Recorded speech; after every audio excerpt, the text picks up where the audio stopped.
Greetings and welcome to your Oracle message for the day. I am Kat Morgan and I welcome you to this video, to this channel, and to this space.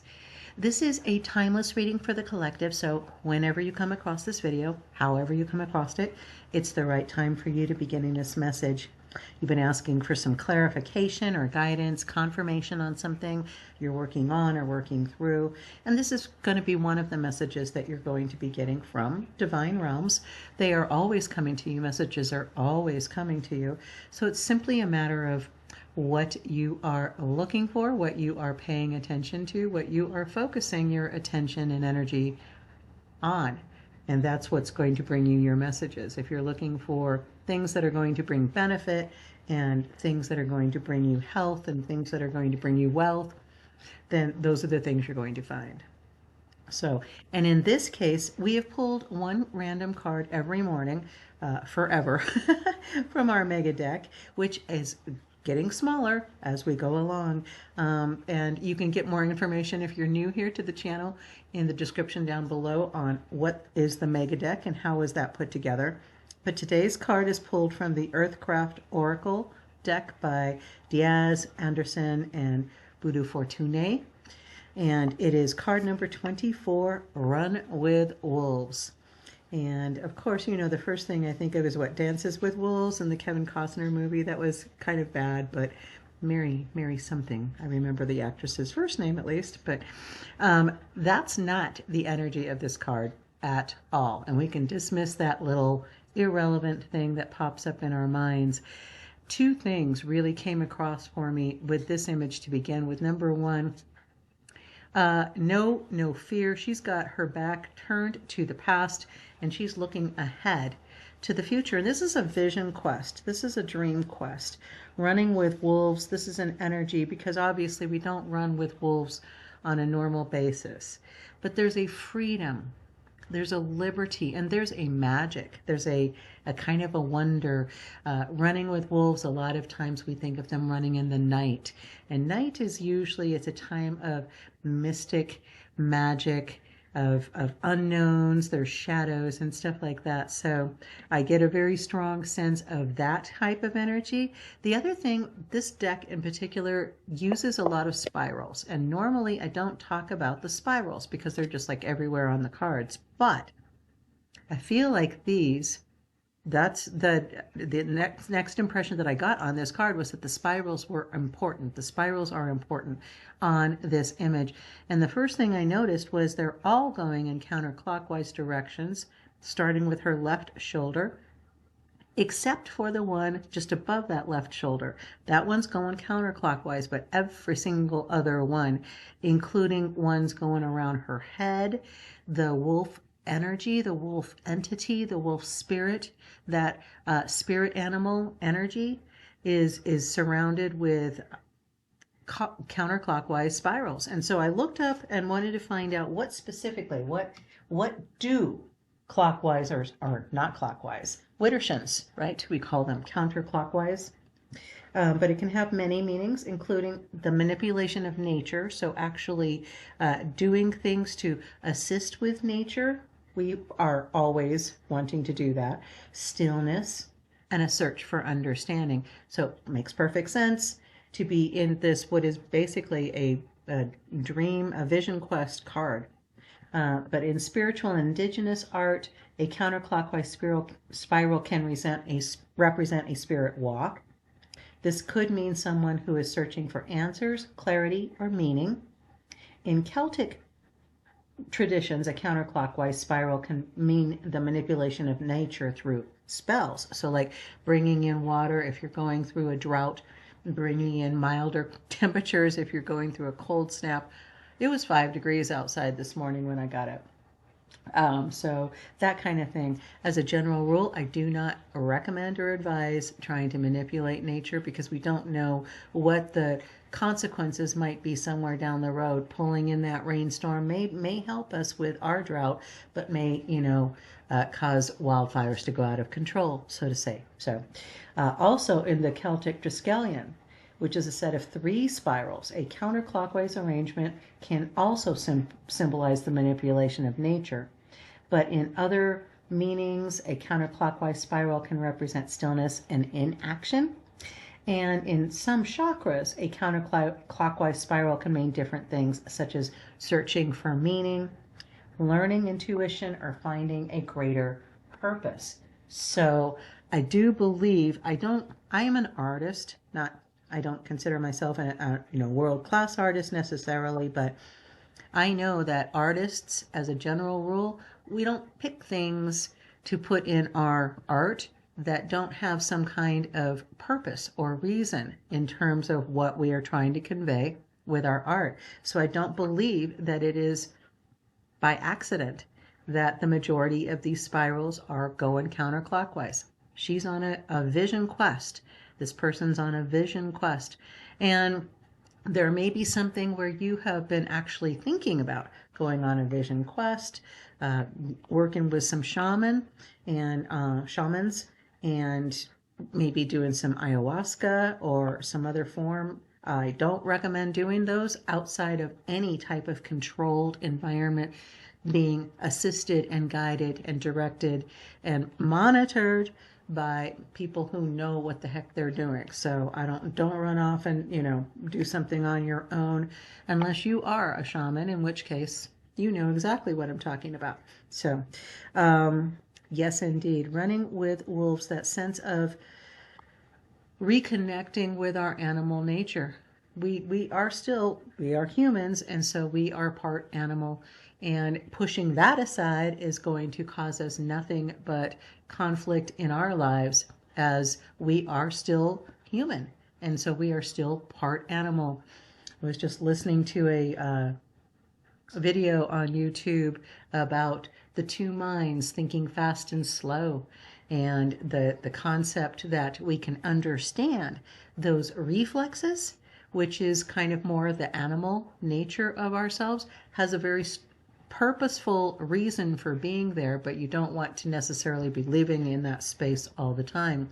But choosing to reconnect with nature, choosing to reconnect with the nature part of you, and seeing how it should be assisting you in creating this divine walk, because as I said, we're humans. So trying to dismiss our human nature, if you're a Buddhist monk, that may be something you felt called to do, but under normal circumstances, we're just all pretty much trying to do our best with keeping a good balance on our animal nature versus our divine being, who we truly are, that divine consciousness that's a part of all of the collective consciousness. So running with wolves, having no fear, going on a vision quest, getting those deep answers, going deep. This is deep work. This is not surface level,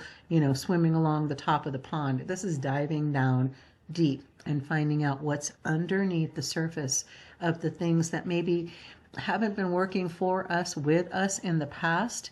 We've got beautiful yellow energy coming in from the sun at the top. So this is not a vision quest that's going into darkness. This is going into light and bringing in even more light, and the beautiful rainbow colors all through here. Chakras of crown and third eye in particular, with the violets and the blue greens coming in with the throat as well. We just had a reading about speaking your truth.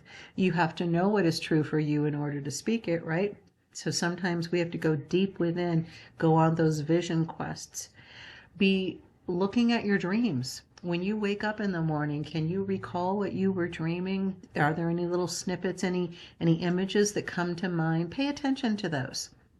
Those are your subconscious, unconscious, as well as the divine realms, all trying to give you messages. So this card is telling you, pay attention to your dreams, pay attention to your vision, and don't lose sight of it. What does the book say? I haven't looked in the book yet, so we'll find out what it says here together for the first time. There will be an exercise that you are encouraged and invited to take part in at the end of the reading from the book. This is card number 24, which we know reduces down to a 6, which is the second of the Tesla perfected 369 numbers. And we had 3 yesterday. So I won't be surprised at all if 9 comes up in another reading very soon. Alrighty. From snowy peaks and midnight forests and across vast distances, wolves howl, not just to the moon spirit, but to communicate their location and issue warnings. Wolves are fierce, loyal pack animals who are excellent at managing relationships that serve the greater good. Their packs function in a similar way to many human families. They rely on one another for food, safety, and shelter, knowing instinctively that there is strength in numbers. However, as in human families, it's not uncommon for one wolf to be aggressive toward another in the pack or to separate from the group for a while.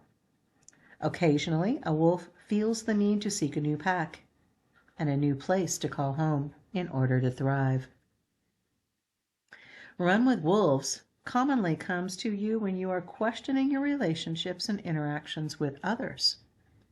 As you become more aware of your emotional needs, you might even find that familiar relationships, even those with family, no longer align with your soul. Additionally, this card could mean you have lost pieces of yourself and what is important to you, prioritizing the desires of others' needs over your own. It may be time to consider whether or not you've been running with the wrong pack. Could it be time to strike out on your own into the wilderness to find something better? It could also mean that you must find your voice and lovingly create better boundaries in your relationships. Well, if that doesn't tie in with the reading we just had about finding your voice, yeah, I don't know what would. All right, so our exercise that we are invited to take part in, you're going to want a quiet space. This is Howl to the Moon Awakening Practice. In this powerful practice, you are invited to howl at the moon spirit as the wolves do, in opening your heart and wild spirit to release what you are holding on to that no longer serves you. Oh my gosh. Okay. It also clears the noise from the mind so you can better receive guidance on any issue or situation. Take a deep breath, and as you exhale from the mouth, sigh with an exaggerated ah sound. Do this 5 times, and on the 6th time, instead of ah, howl. Repeat 2 more times. Let loose. Move freely and flow with the energies. Be wild. Howl from deep inside yourself. So if you're around people that may get a little freaked out if you're doing that, have a pillow handy and howl into the pillow. Turn on the bathroom fan, close the door, lock the door, tell them, I'm just yelling into the pillow. Don't mind me. I'll be out in 5 minutes. And disconnect from their opinions of what you're doing.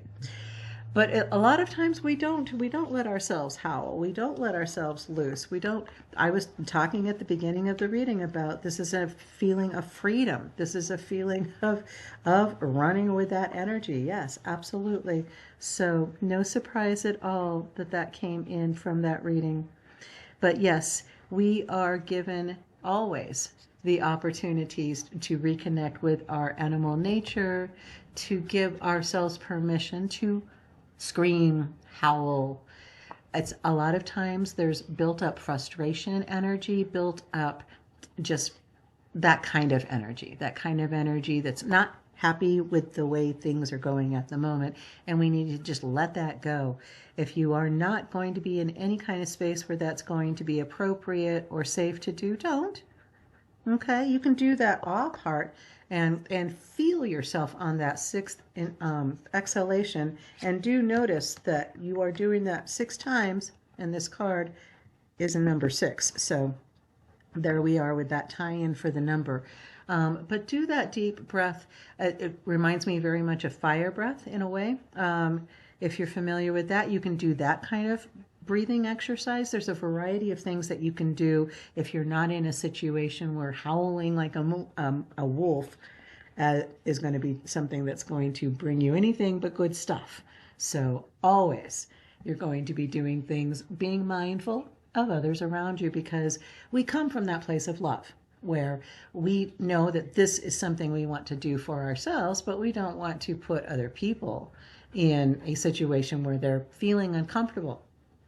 You know, we can choose how we're going to do these types of exercises, how we're going to voice our concerns, voice our feelings, voice our intentions. These are all things that we want to be mindful of. So don't take that exercise and just, well, they told me to do it on YouTube. I don't want you to get in trouble with people that you work with or people you live with. But we always need to have that space where we can howl if we want to, if that is something that's going to be beneficial for us. It's going to definitely activate your solar plexus chakra as you're breathing and exhaling from that diaphragm. So be paying attention to your heart and third chakras as you're doing that exercise, and tie in that energy as well. So I love that reading. Very, very interesting, unique. It's kind of a relief in a way to have something besides, all of the same messages that keep coming through, but in its own way, it is affirming what we are always saying, speaking your truth. That ties in right with the previous reading. So, alrighty, guys, that is our reading for the day. I do hope that it resonated with you and blesses you. This is the whole reason why this channel is here. The only reason why I do these readings is to, in some way, bring you a blessing, bring you a confirmation. You're doing it right. You've got it going exactly the way that you need it to go. This is your confirmation. If you were feeling that need to just let loose a little bit, yes, go ahead and do that. And I feel like that ties in with the weekly reading from the Thoth Tarot as well. So if you haven't taken a look at that, you may want to do that as well. Alrighty, I love you guys. You are amazing. If no one has told you that recently, you can't say that anymore, because I just said it to you. I love you. You are amazing. You've got a lot of power inside of you, so you need to be aware of where you are expressing it and how you are expressing that power, because there is nothing inconsequential that you do. You are not inconsequential. You are important, and we are very, very blessed for you being here. So thank you so much for being here and joining us on our little adventure today. Have an amazing day. I love you. Namaste and ciao for now.